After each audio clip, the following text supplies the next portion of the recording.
இந்த தர்கா என்பது இங்கே ஒரு பள்ளியும் இருக்கின்றது. இந்த பள்ளியும் இந்த தர்காவும் தமிழ்நாடு வக்ஃப் வாரியத்திற்கு உட்பட்டது. அந்த தர்காவினுடைய பள்ளிவாசல் தான் இங்கே செயல்பட்டு கொண்டிருக்கின்றது. ஒரு எம்பி அவருக்கு புத்தி இருக்கணுமா இல்லையா? எல்லாம் தேர்ந்தெடுக்கப்பட்ட எம்பியே இந்த மாதிரி செய்யறாரு. அவர் சொல்றாரு இந்த இடம் வந்துட்டு வக்ஃப் போர்டுக்கு சொந்தம்னு வேற சொல்றாரு. அப்போ இந்த மலையே வந்து வக்ஃப் போர்டு சொந்தமா? இன்னும் கொஞ்ச நாள் போச்சுன்னா தமிழ்நாடே வக்ஃப் போர்டுக்கு சொந்தம்னு சொல்லிடுவாங்க. நம்ம எல்லாம் போய் இந்த சிவன் கோயில் இருந்து எல்லா கோயிலையும் நம்ம இழந்துட்டு கம்முன்னு தெருவில் நிக்க வேண்டியதுதான். வேற ஒன்றும் கிடையாது. அவங்களுக்கும் இந்துக்களுக்கும் அறிவு கிடையாது.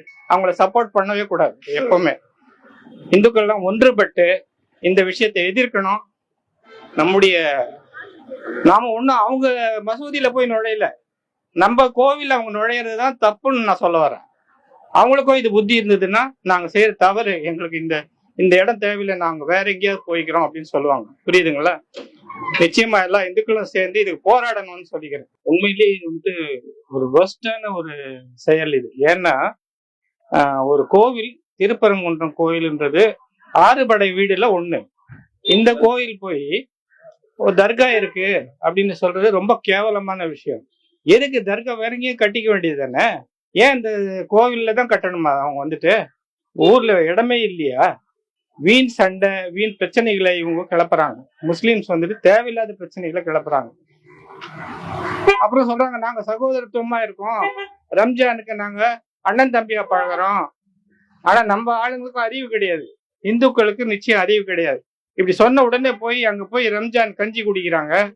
என்ன அதே மாதிரி இது பிரியாணி போட்டு அப்படி ஓடி போய் சாப்பிடுறாங்க. எதுக்கு சாப்பிடுறீங்க? நீங்க முதல்ல இந்துக்களுடைய கடைகள்ல பர்ச்சேஸ் பண்ணுங்க.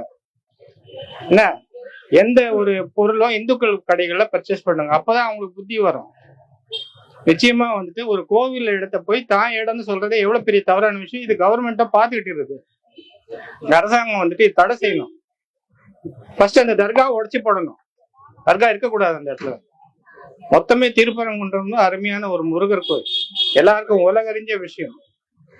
இத வந்துட்டு இன்றைக்கு இல்ல என்றைக்கும் முருகனுடைய அறுபடை வீடு. அது வந்துட்டு யாருமே பறிக்கவும் முடியாது.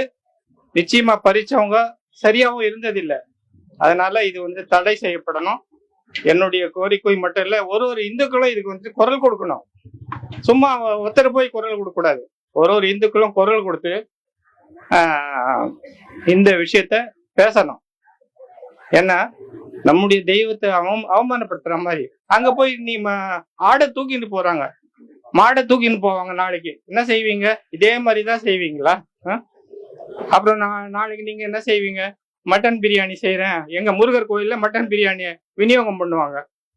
என்ன இதெல்லாம் தேவையா? இதெல்லாம் ரொம்ப கேவலமான விஷயம். இதுபோன்று முக்கிய நிகழ்வுகள், அரசியல் தகவல்களை ஆழமாகவும் மாறுபட்ட கோணத்திலும் அறிந்து கொள்ள மறக்காமல் உங்கள் IND தமிழ் 24x7 பக்கத்தை பின்பற்றிக் கொள்ளவும்.